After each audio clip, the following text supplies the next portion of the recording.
بسم اللہ الرحمن الرحیم۔ شروع اللہ کے نام سے جو بڑا مہربان نہایت رحم والا ہے۔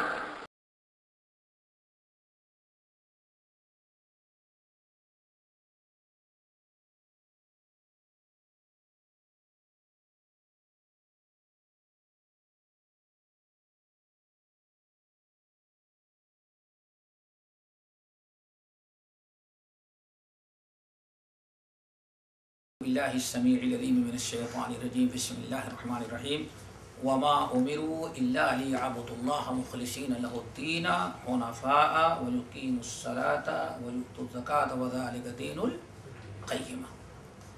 بات یہاں تک پہنچی تھی اس سے پہلے درس میں کہ یہود و نصارہ اہل کتاب ہونے کے باوجود اپنے آپ کو حضرت عیسیٰ اور موسیٰ کی شریعت کی پابندی کرنے کے دعوے کے باوجود وہ ہر قسم کے شرک میں مبتلا ہو گئے۔ اللہ نے فرمایا حالانکہ وما امروا الا لیعبدوا اللہ مخلصین لہ الدین، حالانکہ ان لوگوں کو نہیں حکم دیا تھا، جتنے انبیاء آئے ہیں، انبیاء کی تمام تعلیمات جو ہیں، ان لوگوں کو بھی جو حکم دیا گیا وہ یہی تھا کہ عبادت کریں صرف اللہ تعالیٰ کی خالص کر دیں۔ وما امروا الا لیعبدوا اللہ مخلصین لہ الدین، نہیں حکم دیا گیا تھا مگر یہ کہ یہ لوگ عبادت کریں اللہ تعالیٰ کے لیے خالص کرتے ہوئے، حنفاء اور حنیف بن کر کے۔ حنفاء حنیف کی جمع ہے، حنیف کے معنی آتے ہیں باطل سے کنار ہو کر کے صرف حق کی پیروی کرنا۔ حنیف کے معنی اصل میں آتے ہیں جھک جانا، مائل ہو جانا۔ شریعت میں حنیف کہتے ہیں باطل سے کنارہ کش ہو کر کے حق کی طرف صرف مائل ہو جائے، اس کو کہا جاتا ہے حنیف۔ تو وما امروا الا لیعبدوا اللہ، نہیں حکم دیا گیا تھا ان لوگوں کو مگر صرف کہ اللہ کی عبادت کریں، اللہ کی عبادت کو خالص کرتے ہوئے حنفاء، باطل کو بالکل ترک کر دیں۔ وَيُقِيمُوا الصَّلَاةَ، نماز قائم کریں، وَيُؤْتُوا الزَّكَاةَ، اور زکوٰۃ دیں، وَذَلِكَ دِينُ الْقَيِّمَةِ، یہی ٹھوس دین ہے۔ یہاں وہ یہود و نصارہ کو یہ تنبیہ کی جا رہی ہے کہ تم جس راہ پر چل رہے وہ کوئی نبی کا لایا ہوا دین نہیں ہے۔ تمام انبیاء کا دین توحیدی تھا، توحید پر وہ قائم تھے، ذرہ برابر اس میں باطل کی کوئی آمیزش نہیں تھی۔ یہاں دو تین چیزیں سمجھنے کی ہیں۔ پہلی چیز تو یہ اخلاص کا مطلب خالص کرنا۔ قرآن پاک میں خالص کو سمجھنے کے لیے خالص، اس کو پیور کہتے ہیں، خالص بالکل، اس میں ادنا درجے کی ملاوٹ ہو تو خالص نہیں رہ جاتا۔ دنیا بڑی ترقی کر گئی، سونے میں چاہے زیادہ ملاوٹ ہو یا کیا کہتے ہیں 24 یا 22 ہے ملاوٹ، کہتے نہیں بھائی بغیر ملائے کام نہیں چلا، وہ زیور بنے گا ہی نہیں، ملاوٹ ہے، چاہے زیادہ ہو یا کم۔ شریعت میں ذرہ برابر ملاوٹ پسند نہیں ہے، نہ زیادہ نہ کم۔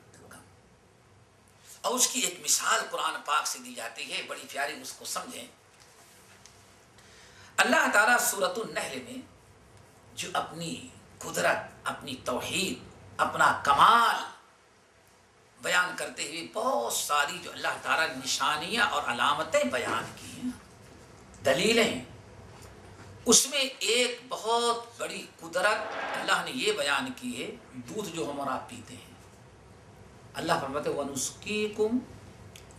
وَنُسْقِيكُم مِّمَّا فِي بُطُونِهِ مِن بَيْنِ فَرْثٍ وَدَمٍ لَبَنًا خَالِصًا سَائِغًا لِلشَّارِبِينَ۔ اس آیت کو اس لیے میں پیش کروں کہ اخلاص کا مطلب سمجھ میں آئے۔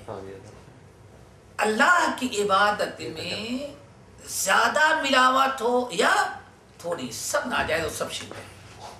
خالص کا مطلب سمجھو، رب العالمین فرماتے ہیں وَنُسْقِيكُم مِّمَّا فِي بُطُونِهِ، اور تم لوگوں کو ہم پلاتے ہیں وہ دودھ جو گائے کے پیٹ میں ہے۔ دودھ تھن میں نہیں ہوتا، دودھ کی جگہ لانے دوسری بنائی ہے، اس کی ٹنکی دوسری جگہ ہے، کارخانہ۔ گائے کے پیٹ میں، بھینس کے پیٹ میں جو دودھ کا کارخانہ فیکٹری اللہ نے بنائی ہے، جو الگ تھلگ ہے، یہ تھن میں تو بعد میں آتا ہے۔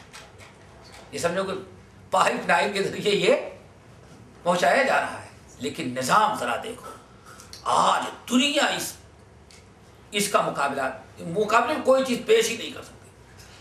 پیش کرو وَنُسْقِيكُم مِّمَّا فِي بُطُونِهِ، اور ہم تم کو پلاتے ہیں وہ پیارا دودھ جو بطون ہی، جو اس جانوروں کے پیٹ میں ہوتا ہے، بطن کی جمع بطون، جو ان کے پیٹوں میں ہے۔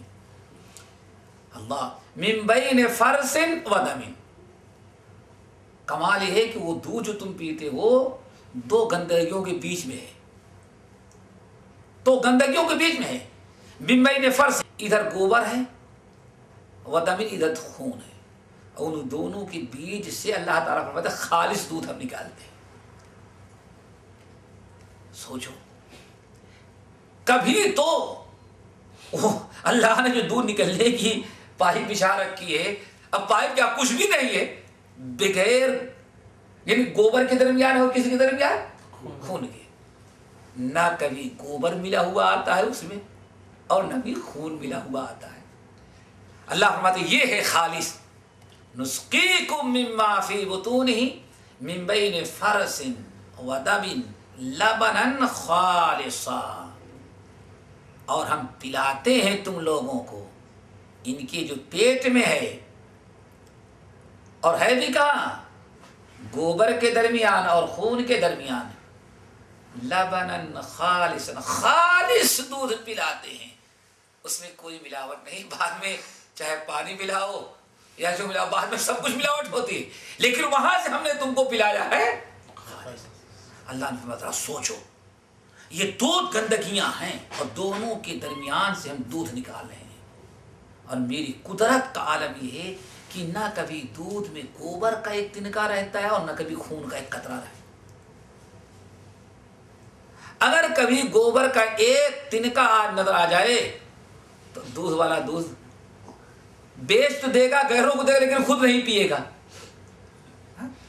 اور کہیں خون کا ایک قطرہ مل جائے خلاص۔ اللہ فرماتا یہ ہے خالص،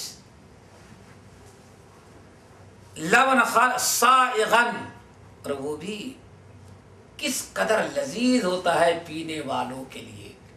دنیا جانتی ہے کہ سب سے لذیذ، سب سے بہترین دودھ تھن سے نکلا ہوا تازہ جو ہوتا ہے، اس کا مقابلہ کوئی چیز کر ہی نہیں کر سکتی۔ اللہ فرماتا یہ ہے خالص۔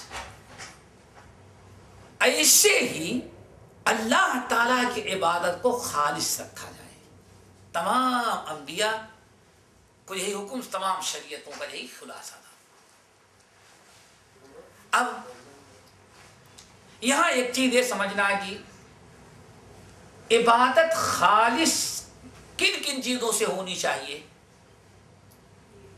یہ بڑا اہم مسئلہ ہے، تو تفصیل زیادہ نہیں ہو سکتی، چند چیزیں۔ نمبر 1، اللہ تعالیٰ کی عبادت شرک اکبر سے خالص ہونے کی۔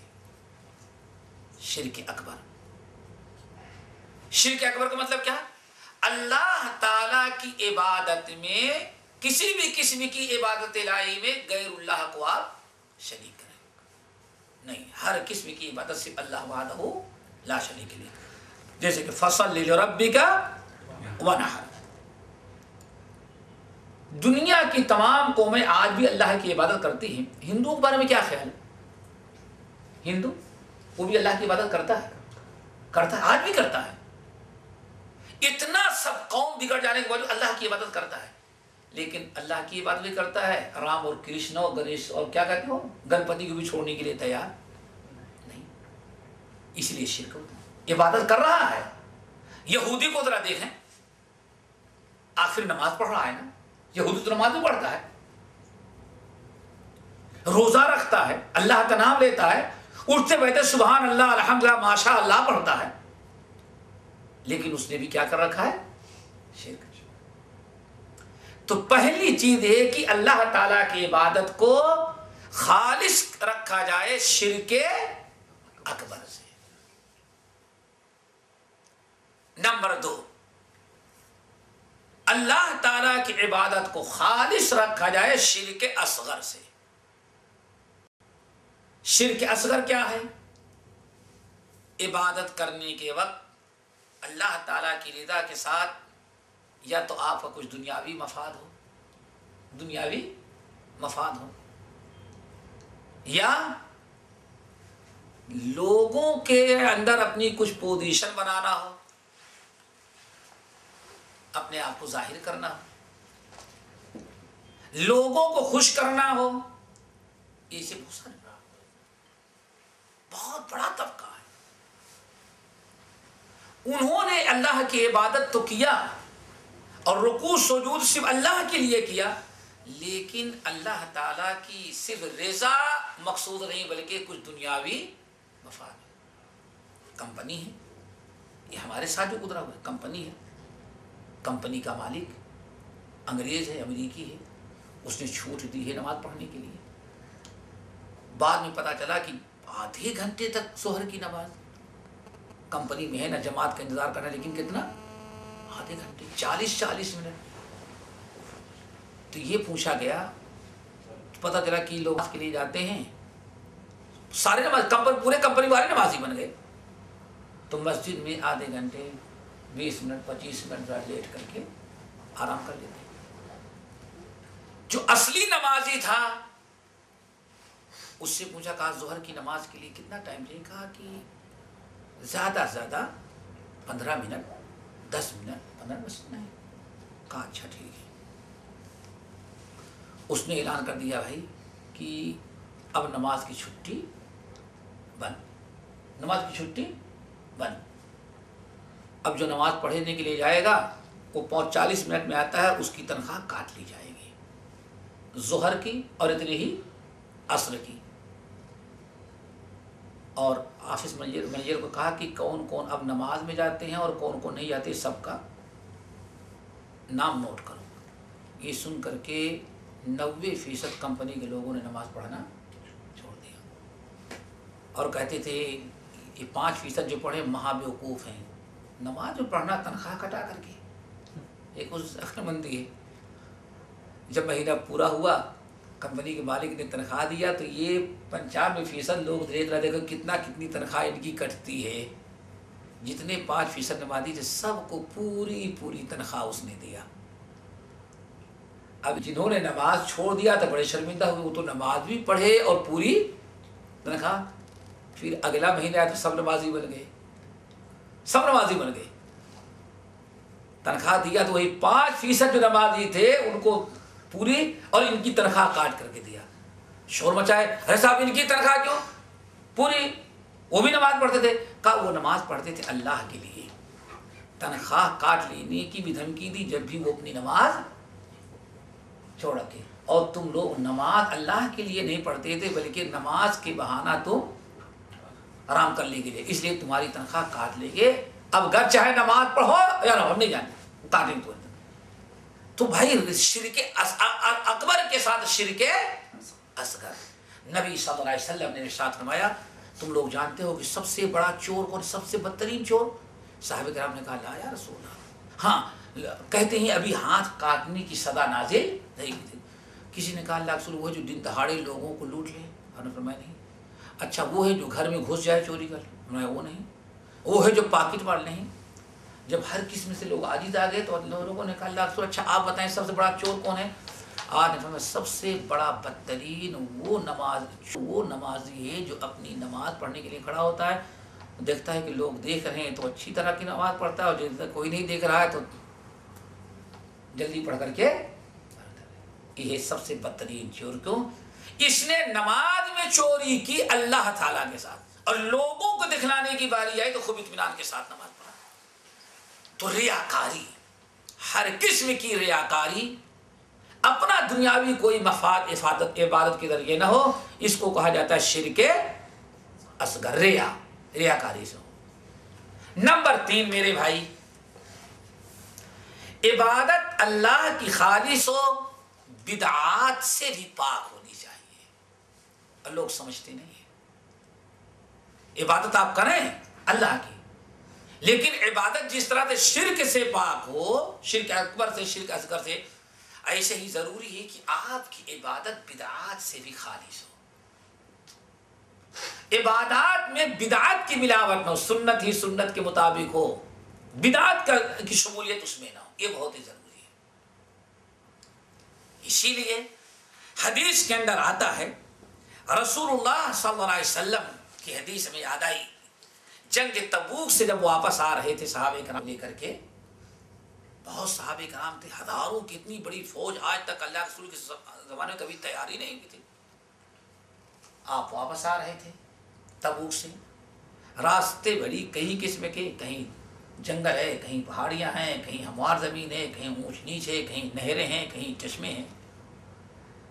صحابہ کرام کو لے کر کے آ رہے تھے. ایک ایسے علاقے سے اوپر سے پہاڑی سے نیچے اترے کہ وہاں چشمے اوپر بہ رہے تھے، اور وہاں پھل جو تھے، درخت جو پھل والے تھے، یعنی سمجھے کھجور کے، اس کے.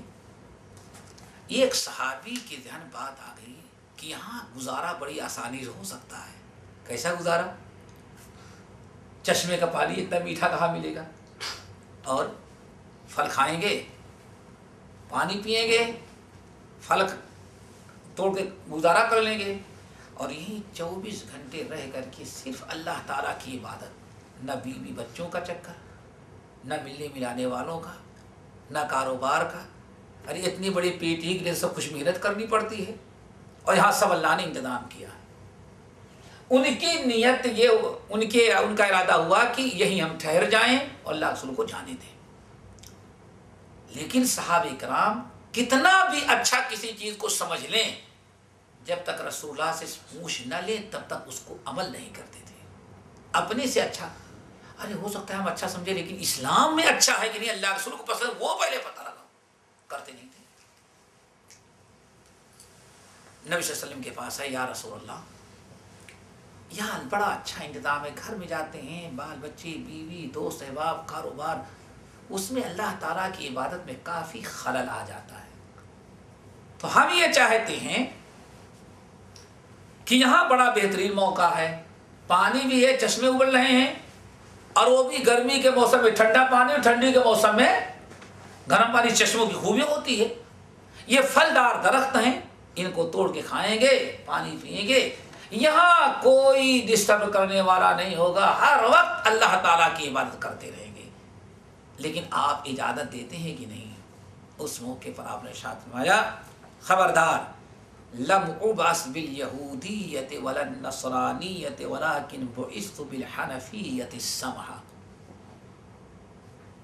یہود نصارہ میں جو بدعات تھی رہبانیت کی. کون سی بدعت؟ رہبانیت. ان کے ہاں کوئی دیندار بننا چاہے تو دنیا سے الگ طرح،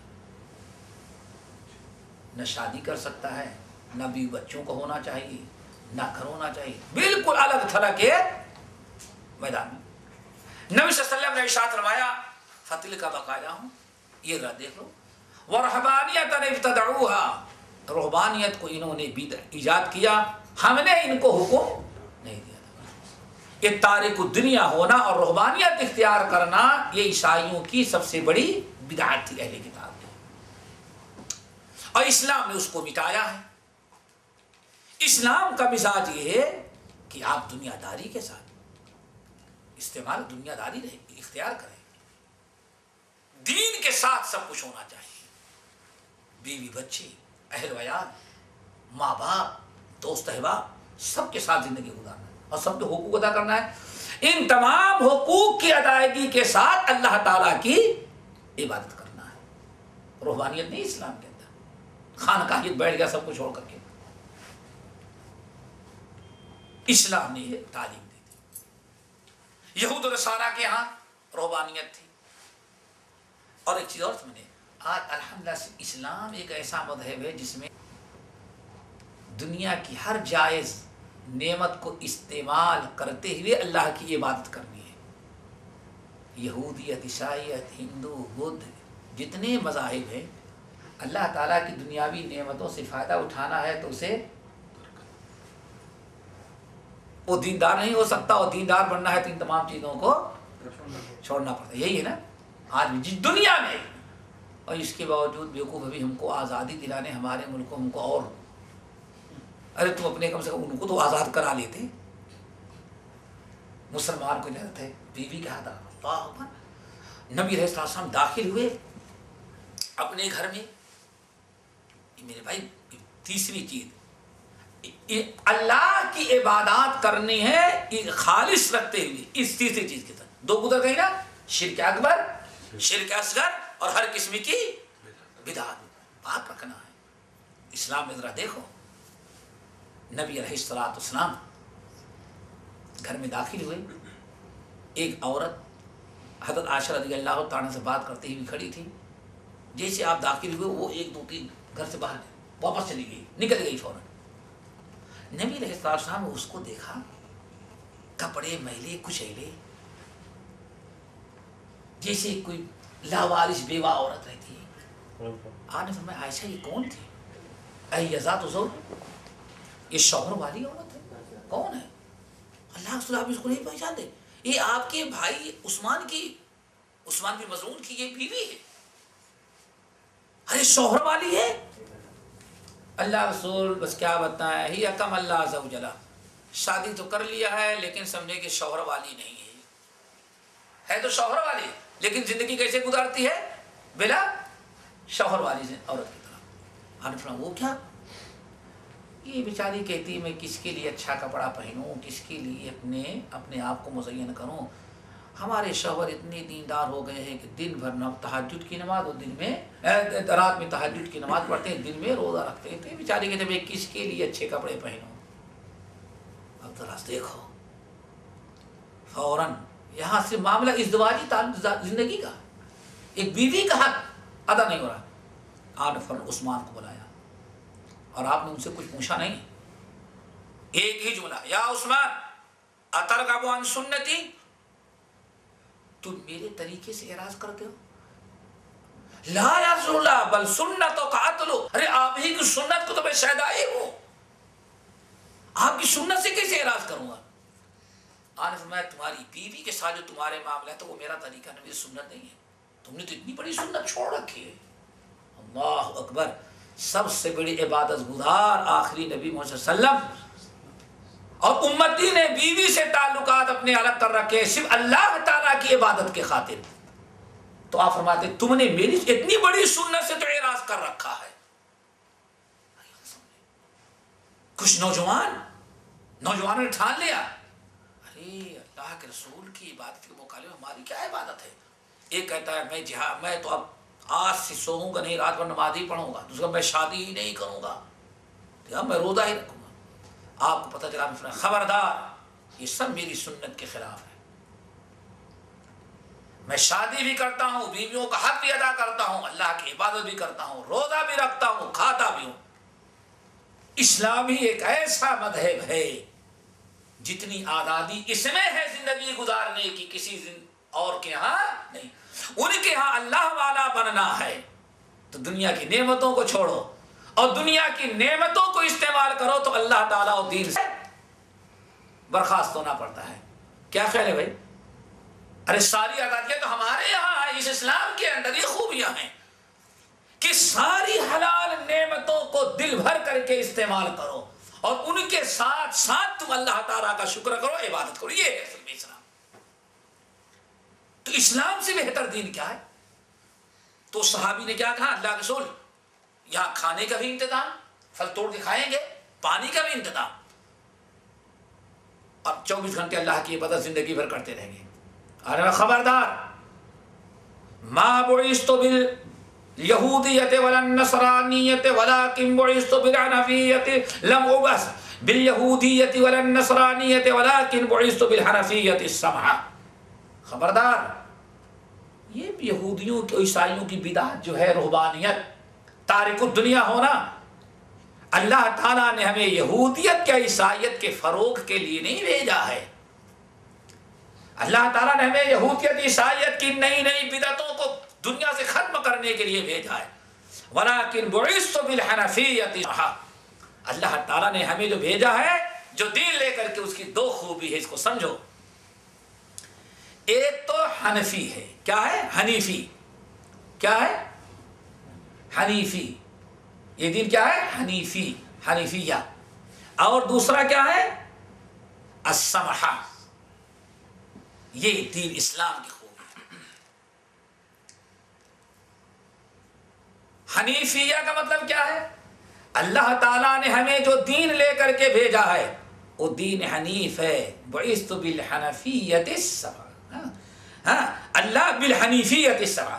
اللہ نے ہم کو جو بھیجا ہے دین لے کر کے، وہ خالص دین ہے. اس میں ذرہ برابر ملاوٹ کا کوئی چانس نہیں ہے. خالص ہر باطل چیز سے وہ دین پاک ہونا چاہیے. اور تم کو اجازت دے دوں تو تمہارا دین بدعت سے ملا ہوا ہے، تمہارا دین خالص نہیں رہا.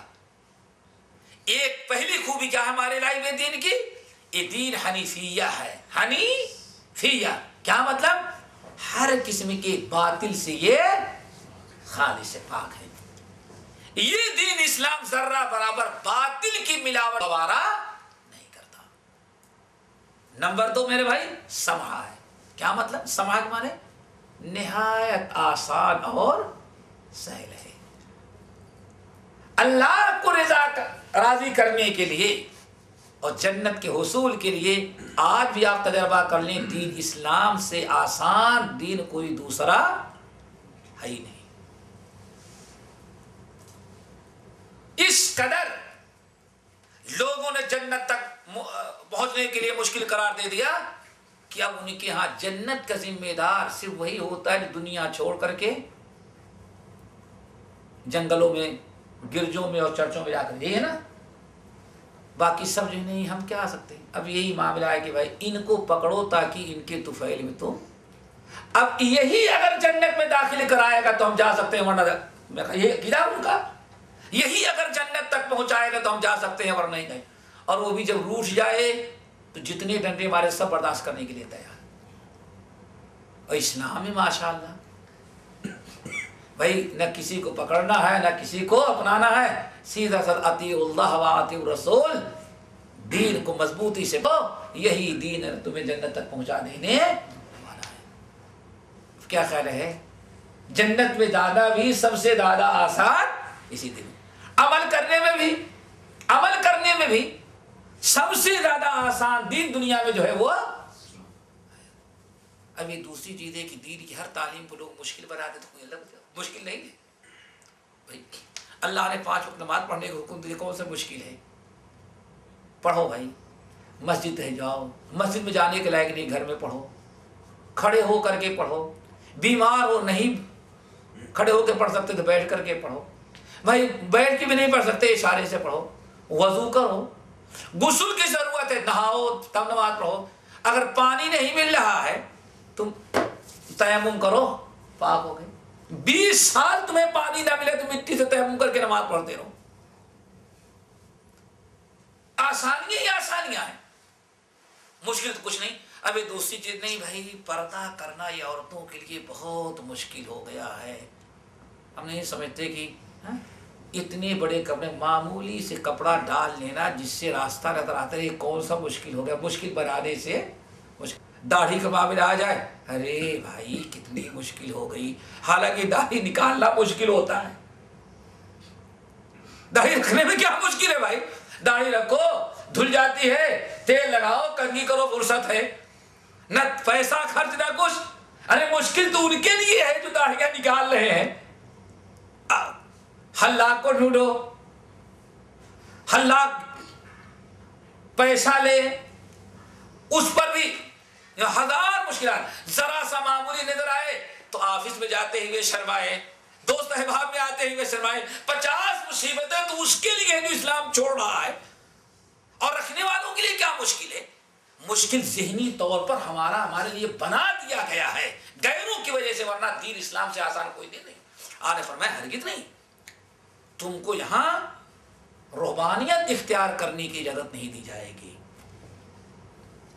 جو دین ہم لے کر کے آئے ہیں اس میں روحانیت جیسی بدعت کی نہ تو ملاوٹ کی گنجائش ہے اور نہ تو ہمارا لایا ہوا دین کوئی سخت اور مشکل ہے. آگے بات سمجھ میں.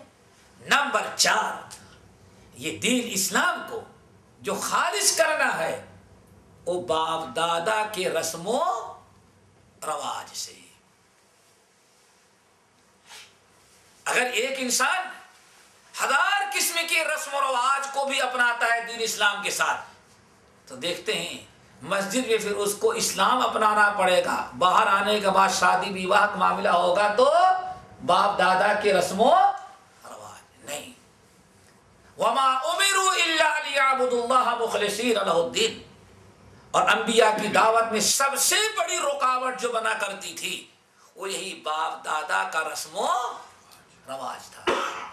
اس لیے اللہ کے نبی صلی اللہ علیہ وسلم نے ارشاد فرمایا اترکوا ما کان یعبد. آپ کی ابتدائی جو دعوت تھی مکے کے اندر آپ نے فرمایا اترکوا ما کان یعبد آباؤکم. تمہارے باپ دادا جن چیزوں کی پوجا کرتے عبادت کرتے تھے جس راستے اس کو چھوڑ. تو باپ دادا کے رسم و رواج کی بھی جو اسلام سے ٹکرا رہی ہو اللہ تعالیٰ کے ہاں اس کی بھی گنجائش نہیں.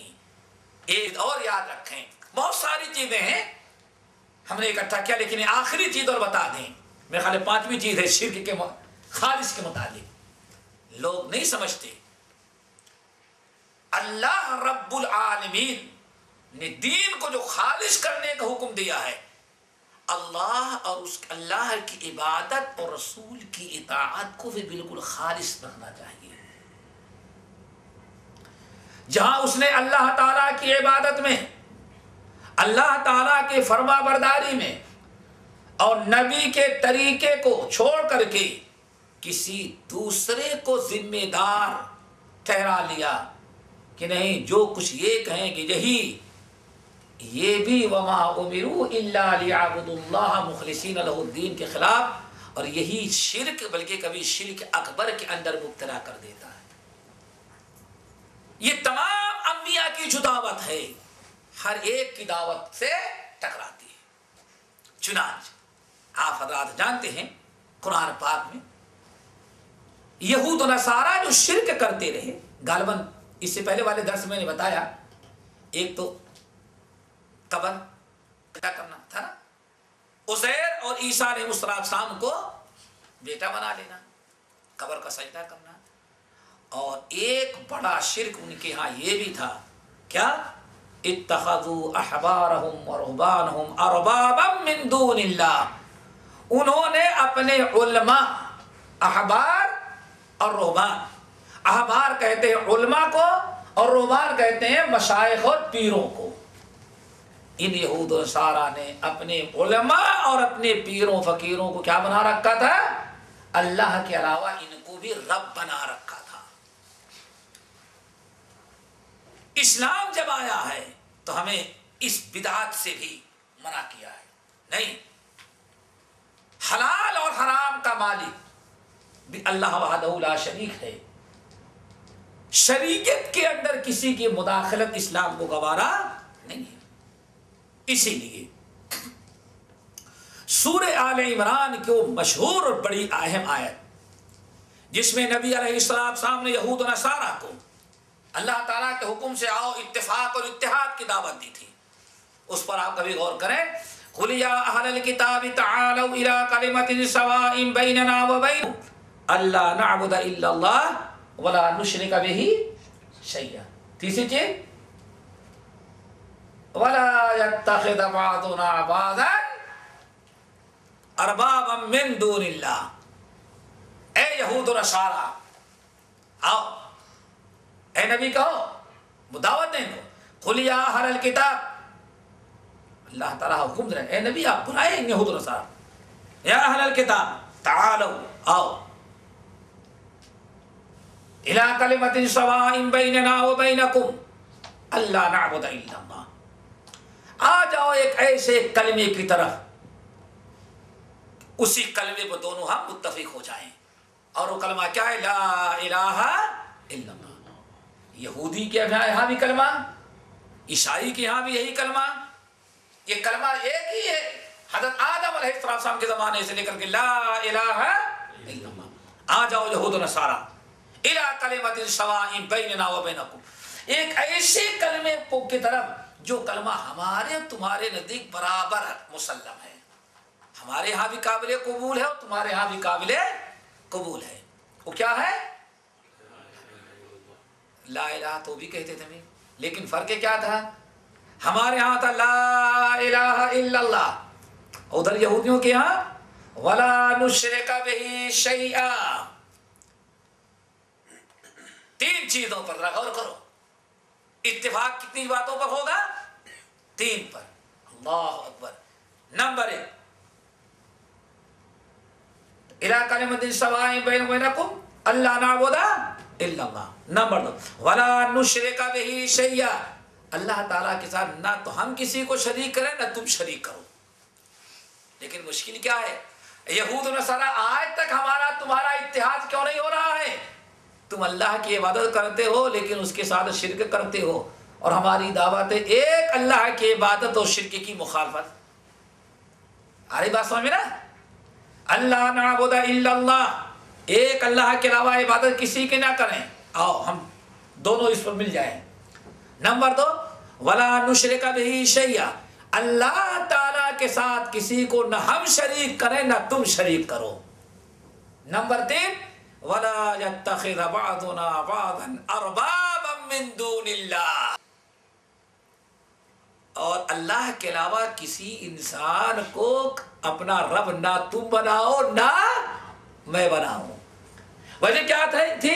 یہود اور نصارہ لا الہ الا اللہ کلمہ پڑھتے تھے، شرک بھی کرتے تھے، اور غیر اللہ کو اپنا رب بھی بنا رکھا تھا۔ سورہ توبہ کی آیت اتخذوا احبارهم ورهبانهم اربابا من دون اللہ، اللہ کے علاوہ اپنے علماء اور اپنے پیروں کو انہوں نے اپنا رب بنا رکھا ہے۔ اسلام کہتا ہے رب ایک ہے، رب العالمین، اور انہوں نے اللہ کو بھی رب مانا اور اپنے پیروں اور فقیروں مولیوں کو بنا۔ وہ کیسے بات نہیں سمجھ میں آئی ہوگی؟ حاتم طائی کا نام سنا ہے نا؟ حاتم طائی کے بیٹے عدی یہ مسلمان ہو گئے، ان کی اپنی بہن کی دعوت پر یہ مسلمان بنے۔ عدی کہتے ہیں مسلمان ہونے کے بعد ایک مرتبہ نبی علیہ السلام کی مجلس میں حاضر ہوا تو آپ سورہ توبہ کی آیت تلاوت کر رہے تھے، اتخذوا احبارهم ورهبانهم اربابا من دون اللہ۔ ان یہود و نصارہ نے اپنے مولویوں اور اپنے پیروں کو اللہ کے علاوہ بھی رب بنا رکھا تھا۔ کس کو رب بنایا؟ اپنے مولویوں کو۔ عدی رضی اللہ تعالیٰ یا رسول اللہ، بہرحال اب آپ پڑھ رہے ہیں قرآن اللہ کا کلام، لیکن بات سمجھ میں نہیں آتی۔ آپ نے فرمایا کیوں؟ کہا آپ قرآن کی آیت تلاوت کریں گے اتخذوا احبارهم ورهبانهم من دون اللہ، انہوں نے اللہ کو کے علاوہ بھی اپنے مولویوں اور اپنے پیروں کو اپنا رب بنا رکھا تھا۔ اور اللہ کی قسم ہم لوگوں نے کبھی اپنے مولویوں کو اور اپنے پیروں فقیروں کو رب نہیں بنایا۔ یہ بات سمجھ اللہ تعالیٰ کیسے کہہ رہا ہے کہ ہم نے رب بنایا تھا؟ ہم عیسائی تھے، ہم جانتے ہیں کہ ہم نے کبھی اپنے مولویوں کو رب نہیں بنایا۔ آپ نے فرمایا اچھا تم سچ سے بتاؤ، تمہارے مولوی جس چیز کو حلال کہتے ہیں اسی کو حلال نہیں سمجھتے تھے، جس کو حرام کرتے اسی کو حرام نہیں سمجھتے تھے؟ نہ تم تورات دیکھتے تھے، نہ انجیل دیکھتے تھے، نہ موسیٰ اور عیسیٰ کی سنتوں کو سنیے، ہمیں کچھ نہیں، ہمارے مولوی نے جو کہہ دیا بس، ہمارے پیر نے جو کہہ دیا بس۔ ہاں اللہ کے رسول یہ چیز تو تھی، ہم لوگوں نے دین کی پوری ذمہ داری ٹھیکیداری کن کو دے رکھی تھی؟ انہیں کو۔ اور فرمایا یہی تو ہے تم نے ان کو رب بنایا تھا۔ اور آج میرے بھائی شاید آپ لوگوں کو نہ پتا ہو یا معاشرے میں رہتے پتہ ہی ہوگا، آج ایک بڑا طبقہ ہے کہ بچہ بھی پیدا ہوتا ہے تو سوچتے ہیں کہ اس کا نام اس وقت تک نہیں رکھیں گے جب تک کہ پیر نہ پسند کر لے کہ ہاں نام کیا رکھیں۔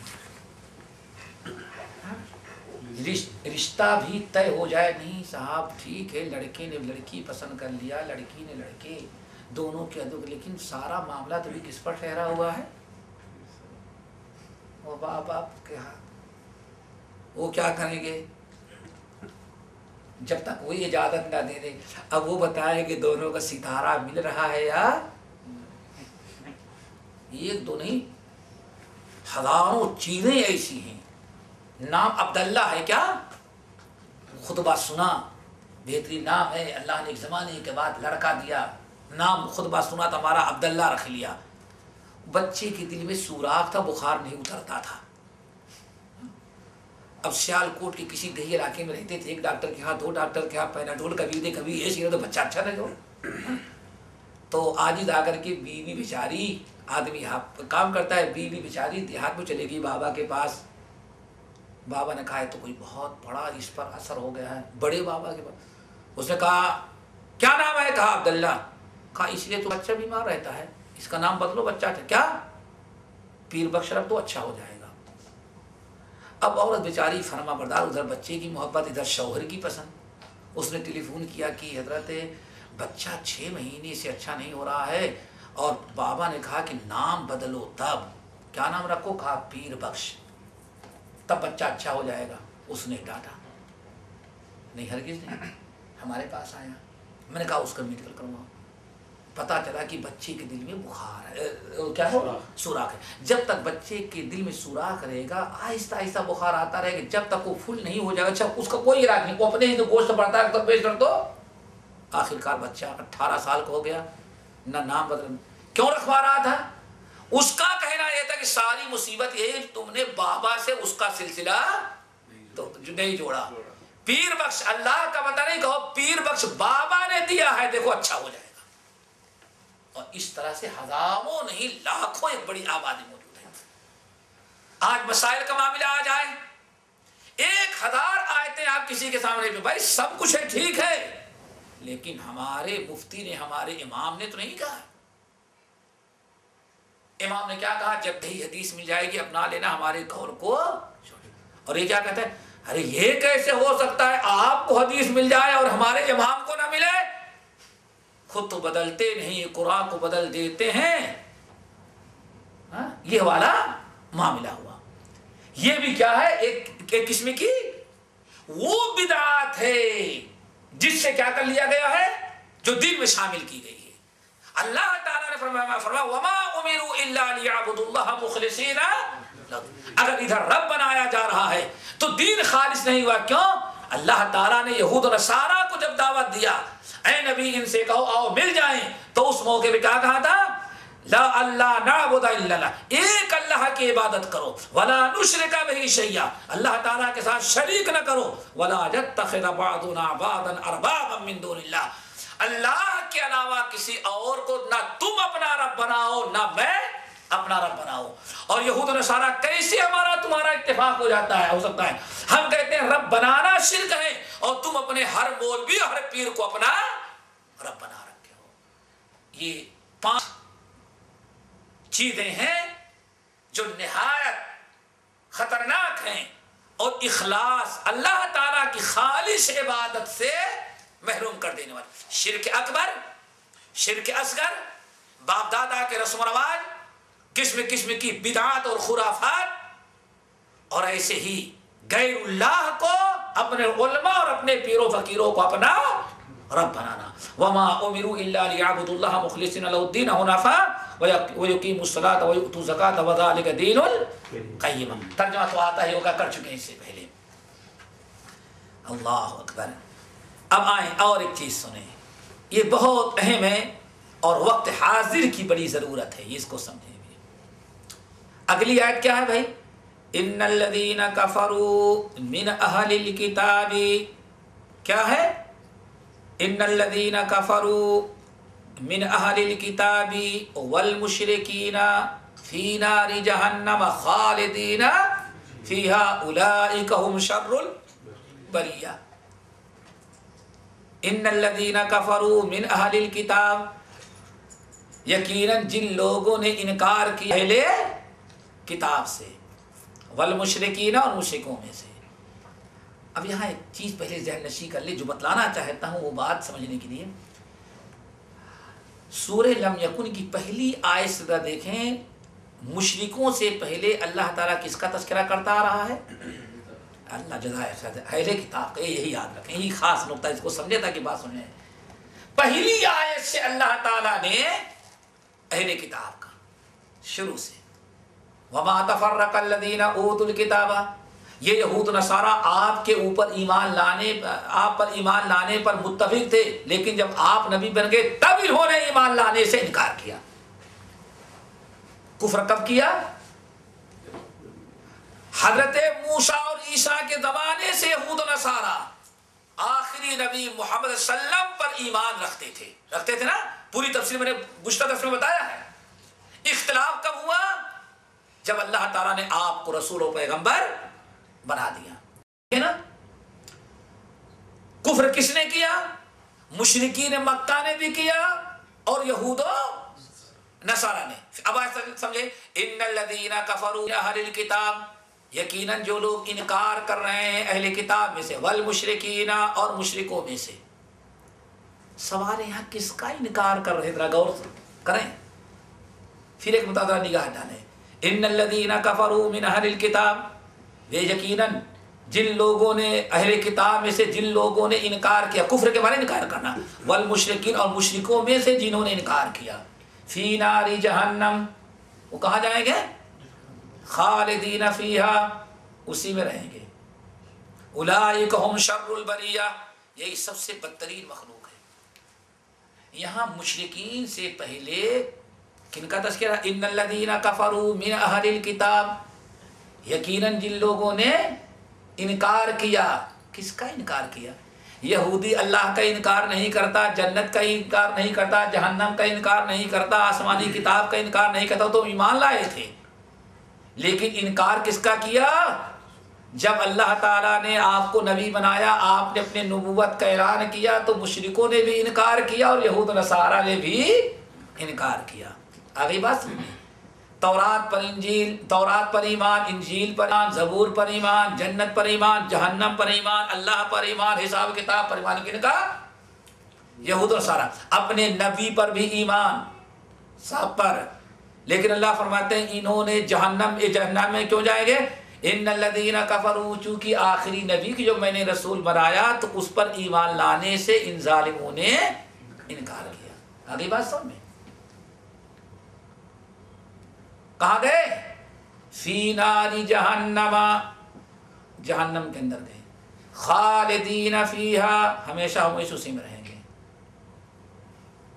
یہاں سے ایک بڑا مسئلہ ہمارے اور آپ کے سامنے آ گیا، اس میں ہمارے بہت سارے مسلمانوں کا پیر پھسل گیا، جس میں مولانا ابوالکلام آزاد تھے اور آج بھی بہت سارے ہیں لوگ۔ وہ یہ کہتے ہیں کہ یہود و نصارہ اگر اپنے دین پر قائم رہیں تو نبی پر ایمان لائے نہ لائے وہ جنت میں ضرور جائیں گے۔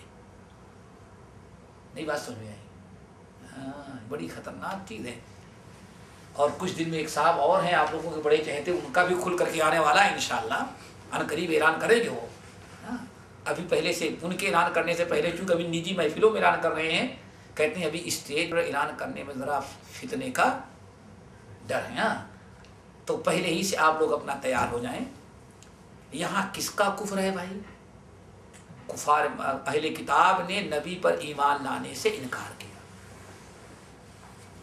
کیا نا، تو اللہ نے کہاں فرمایا کہاں گئے وہ؟ جہنم میں۔ قرآن نے واضح طور پر فیصلہ کر دیا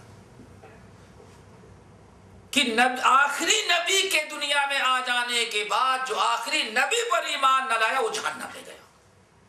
ہزاروں نبیوں پر ایمان رکھتا ہو، تورات اور انجیل پر ایمان رکھتا ہو، لیکن اب وہ گیا جہنم میں۔ کیوں؟ ان الذین کفروا من اہل الکتاب۔ اچھا، اس کا ترجمہ کیا کہتے ہیں؟ جو اہل کتاب کافر ہو گئے تو گئے، لیکن جو اہل کتاب مومن ہے وہ جنت میں جائیں گے۔ اب سوال یہ ہے کہ کون سا اہل کتاب ہے جو آخری نبی پر ایمان رکھتا ہے؟ یہاں کافر ان کو کہا جا رہا ہے جنہوں نے آخری نبی پر ایمان لانے سے، بلکہ بات کہتا ہے وہ نبی مانتے تھے کہ سچے نبی ہیں، لیکن کہتے ہیں صرف عربوں کے لیے، ہمارے لیے نبی نہیں۔ نبی کو مانا، رسول اور پیغمبر سچا نبی مانا، لیکن عربوں کے لیے مانا۔ اللہ تعالیٰ نے آپ کو رسالت اور نبوت جو دی ہے وہ پوری دنیا والوں کے لیے۔ ان یہود و نصارہ کے بارے میں اللہ نے فرمایا وہ کافر ہو گئے۔ اچھا، پھر کافری ہونے کا فتویٰ نہیں دیا، ٹھکانہ بھی بیان کر دیا۔ فی نار جہنم، کہاں گئے؟ خالدین فیہا، ہمیشہ ہمیشہ۔ فیصلہ ہو گیا کہ یہود نصارہ ہمارے آخری نبی پر ایمان نہ لائے تو جہنم میں گیا. اسی لیے اور ذرا سنو حدیث صحیح آر والذی نفس محمد بیدہ والذی نفس محمد بیدہ، اس ذات کی قسم جس کے قبضے میں ہماری جان ہے، لا يسمع بی یہودی ولا نصرانی یا لا يسمع بی احد من هذه الامت یہودی ولا نصرانی ثم لم یؤمن بی. اللہ کی قسم کھا کے کہتا ہوں میرے نبی بن جانے کے بعد میری اس امت میں چاہے کوئی یہودی ہو یا عیسائی ہو، اگر اس کو پتا چل گیا کہ اللہ نے ہم کو نبی اور پیغمبر بنا کر کے بھیجا ہے لیکن پھر بھی وہ ہمارے اوپر ایمان لانے سے پہلے مر گیا، سیدھے وہ کان من اصحاب النار، وہ سیدھے جہنم میں گیا. یہ حدیث صحیح مسلم کی ہے. قرآن نے بھی وعدے کیا اور حدیث نے بھی واضح کر دیا کیا کہ یہود نصارہ کا اپنے نبی پر ایمان لینا جنت کے لیے کافی نہیں ہے، نجات کے لیے ہمارے آخری نبی اور آخری قرآن پر ایمان لانا یہ ان کے لیے نجات کے لیے کافی ہوگا. جب تک آخری نبی کو اپنا رسول و پیغمبر اور آپ کو واجب الاتباع نہ سمجھ لیں، یہودیت نصرانیت کو ترک کر کے جب تک اسلام میں داخل نہ ہو جائیں تب تک بہرحال نجات کی امید نہ رکھیں. قرآن نے وعدے کر دیا کہ وہ سیدھے کہاں جائیں گے؟ جہنم میں. قرآن بھی اور حدیث بھی. اس میں اور دلیل لیکن پھر کسی اور موقع پر بتائیں گے. ابھی اتنا ہی کافی ہے. اور بلکہ بڑی فضیلت بیان کی. اللہ کے رسول فرماتے ہیں جو اہل کتاب میرے اوپر ایمان لائیں گے اللہ تعالیٰ ان کو ڈبل اجر دے گا. ایک اپنے نبی پر ایمان لانے کا، دوسرا ہمارے اوپر ایمان لانے کا. نا یہ ہو گیا. اللہ نے فرمایا خالدین فیہا، ہمیشہ رہیں گے اس میں. اولئک ھم شر البریہ، یہی سب سے بدترین مخلوق ہے. قرآن نے وعدے کر دیا بھائی یہود نصارہ اور مشرکین جو ایمان نہ لائے تو سب سے بدترین. اور آج مسلمانوں کے نزدیک وہ تو اچھا ہوا گیا، ایک ڈبل ون سے کچھ رہا آنکھیں کھل گئی، ورنہ تو شاید کی سمجھتے تھے کہ اتنی مقدس قوم دنیا میں کوئی دوسری ہے ہی نہیں ہے. وہ اپنے کتوں کو جو نام رکھتے تھے ہمارا مسلمان بھائی اپنے بیٹوں کا نام پیار میں رکھتا تھا. وہ بالکل واضح 50 اشارے بتائیں گے آپ کو. یعنی اس قدر تقدس ان کے ذہنوں میں آتا ہے. یہ سب قرآن چھوڑنے کا نتیجہ ہے. قرآن کے اولئک ھم شر ارے سب سے گندی قوم ہے، وہ سب سے گھناؤنی کردار کی وہ قوم ہے. اللہ نے قوم نہیں کہا بلکہ مخلوقات میں. اس کی وجہ کیا ہے؟ وجہ کیا ہے؟ بڑی پیاری چیز ہمارے علماء نے بیان کیا کہ دیکھو دنیا میں جتنی نعمتیں ہیں دنیاوی نعمتوں سے، جیسے اللہ تعالیٰ نے انسانوں کے اندر ان تمام نعمتوں کی استعمال کرنے کی صلاحیت رکھی ہے ویسے ہی صلاحیت جانوروں میں بھی رکھی ہے. نہیں رکھی؟ ہر صلاحیت ان کے اندر ہے، بلکہ بہت ساری چیزیں آپ سے زیادہ صلاحیت اللہ نے ان کے اندر رکھی ہے. ایک مرتبہ میں نے دیکھا تھا، سوچو بچنے کی چیز، بچنے بلی کار ایسے کھڑی ہے اور کبوتر وہاں چن رہا تھا اور بلی نے سوچا کاری کے کنارے کنارے چھپ کر کے، اور کبوتر نے دیکھ لیا کہ بلی ہمارے انتظار میں ہے. جب کبوتر ذرا ٹائر کے آگے بڑھا باہر سے تو بلی سوچتی ہے پیچھے سے، بہت تیز دوڑی اور کبوتر وہاں سے اڑ چکا ہے. بلی اتنی تیز آئی کہ منہ کے بل گر گئی اور کبوتر کو پتا چلا کہ ہاں ہمارے اوپر حملہ آور ہے. وہ کبوتر اڑ کر کے دوسری جگہ بیٹھا دیکھ رہا. یہ مدینہ یونیورسٹی میں اپنے کمرے میں بیٹھا تھا، نیچے دیکھا اس میں نے کہا دیکھو کس طرح یعنی ہم کو صلاحیت دی ہے تو اس کبوتر کو بھی اللہ نے صلاحیت دی اپنے دشمن سے کیسے اپنے آپ کو. ہر چیز جو آپ کے اندر جس چیز کی صلاحیت رکھی ہے اللہ تعالیٰ نے دنیاوی ان کے اندر بھی صلاحیت رکھی ہے. بس ایک چیز ہے، ایک ہی چیز ہے، اللہ تعالیٰ نے حلال حرام جائز ناجائز سنت بدعت کفر شرک ایمان اخلاق یہ صلاحیت پہچاننے کی اللہ نے آپ کے اندر رکھی ہے اور جانوروں کے اندر نہیں رکھی ہے. بڑی پیاری بات کہا ہمارے بعد اہل علم نے. کہ یہ ہے تم سے زیادہ. آپ سمجھتے ہیں آج چھپی ہوئی چیز کو بھی پتہ لگانا ہو تو کتوں کا استعمال کیا جا رہا ہے. کتوں کا استعمال کیا جا رہا ہے. سوچو ذرا سا ہر وہ چیز. لیکن یہ صلاحیت اپنے رب کو پہچاننا، حلال حرام جائز ناجائز، اللہ کی عبادت کیا ہے، اللہ تعالیٰ کی نافرمانی کیا ہے، یہ صلاحیت صرف اللہ نے کس کے اندر رکھی ہے. اگر انسان اپنی اس صلاحیت کو استعمال کر کے ایمان لا لے، عمل صالح کرے، تو کائنات کا سب سے بہترین مخلوق ہے. اگر انسان اپنی صلاحیت کو استعمال نہ کرے تو نعمتوں تو آپ سے اچھا جانور بھی استعمال کر رہا ہے. تو یہی انسان جو اپنے رب کو نہ پہچانے، اپنی صلاحیت کو استعمال کر کے ایمان اور عمل صالح کی راہ نہ اختیار کرے، اللہ فرماتے اولئک هم شر، یہ تمام مخلوقات میں سب سے بدتر. قرآن پاک نے بیان فرمایا اولئک کالانعام، کہ جانوروں کے مانند ہے، بلکہ جانوروں سے بھی یہ بدتر ہیں. کیوں بھائی؟ صرف اس بنا پر یہ بدتر ہیں ان کو صلاحیت دی گئی تھی لیکن اپنی صلاحیت کو استعمال نہ کیا. اولئک هم شر البریہ. اس کے برخلاف ان الذین آمنوا وعملوا الصالحات، جو لوگ ایمان لائیں اور عمل صالح کریں، اولئک هم خیر بالکل ان کے آپ یہی ہیں کائنات کی سب سے بہترین لوگ. مومنوں کو صرف اسی ایک آیت کو اگر سن لے تو مومن اپنا مقام مرتبہ پہچانے کہ ہاں اس کائنات میں ہم سے بہتر کوئی مخلوق ہو ہی نہیں سکتا. اولئک هم خیر البریہ.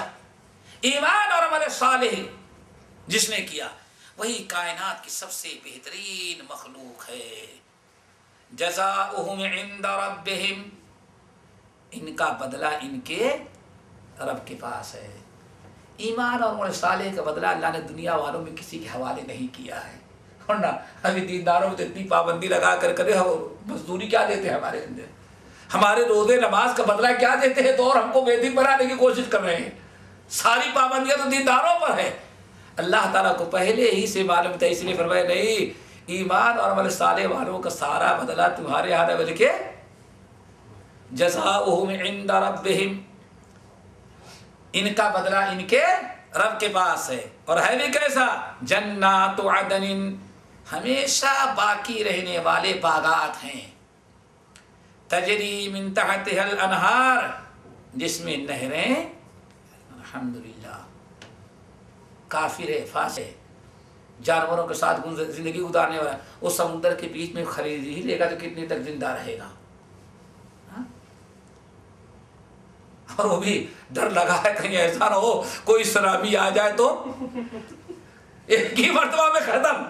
ذرا سوچو کس طرح انسان خوف زدہ. ایمان اور عمل صالح کا برکت.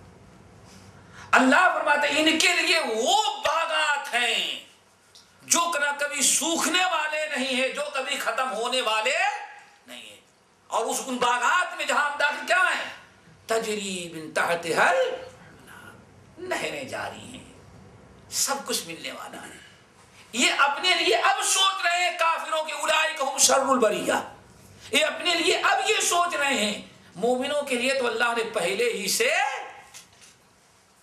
تیار کر رکھا ہے، نہ بکنگ کرانا ہے، نہ قسطیں بھرنی ہے، نہ مال دینا، صرف کیا ایمان اور عمل صالح. بھائی نہر جاری ہونے کے کیا مطلب ہے؟ انسان رہے گا اس میں پانی بہ رہا ہے، نہ بہ رہی ہیں، چل رہی ہے. ارے ایک ظالم نے لال قلعہ بنایا تو اس میں شاید اتفاق دیکھا ہوگا نا، تو اس میں بیچ بیچ میں نہریں، اور ساون اور بھادوں ان مہینوں کے لیے سیزن کو فوارے لگایا. اور کیا لکھوا دیا؟ اللہ تعالیٰ اگر زمین پر جنت بنائے گا تو اسی کو بنائے گا. ظالم بسنے والا لٹکا دیا گیا، آنکھیں نکال لی گئیں، بچوں کو قتل کرا کر کے خونی دروازہ دلی کے اندر آج تک مشہور کر دیا گیا. یہ ہے بھائی دنیا کی جنتوں کا، یہ ہے دنیا کا. کتنا فخر، عجیب بات ہے، آج تک فارسی میں لکھا رہ گیا ہے، ہمیں ہستو ہمیں ہستو. اگر اللہ تعالیٰ زمین پر جنت بناتا تو یہ ہمارا لال. ارے ایسی اللہ تعالیٰ کی کیا ضرورت پڑے گی تمہارے لال قلعہ جیسی کو جنت وہ بنائے؟ سوچنے کی چیز ہے یہ. اب اپنے تئیں سوچ رہے ہیں. ایمان والوں کا مقام کیا؟ تجری من تحتہا الانہار، نہریں بہتی ہوں گی، جاری ہوں گی.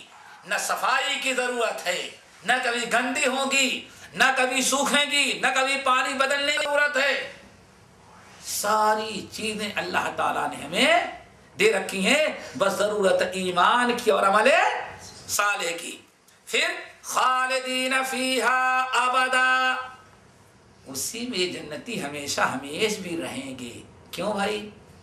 اب ہمارے بھائی پوچھیں گے عمل تو ہم نے کیا 50-60 سال اور جنت میں رہیں گے ہمیشہ ہمیش. اس کی وجہ کیا ہے؟ اس کی وجہ یہ بیان کی جاتی ہے اتنے دن میں اللہ نے دیکھ لیا کہ اس کو 1000 سال بھی زندہ رکھیں گے تو ایمان اور عمل صالح ہی کرتا رہے گا. یہ انسان کے ارادے کا اجر و ثواب ہے. سوچو.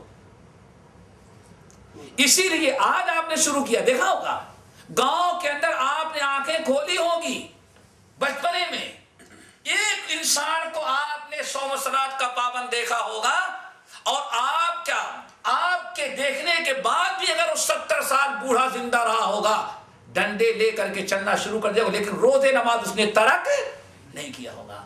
تو یہ اصل میں فلسفہ ہے کہ خالدین فیہا ابدا. عمل تو تھوڑے دن کیا اور جنت ملے گی تو ہمیشہ ہمیشہ کے لیے. کیوں؟ ایک زندگی دے کر کے اللہ نے دیکھ لیا اس کو ہمیشہ ہمیشہ اگر ہم زندہ رکھتے تو ایسے نیک راہ پر رہتا. اور کافروں کو بھی اللہ نے دیکھ لیا.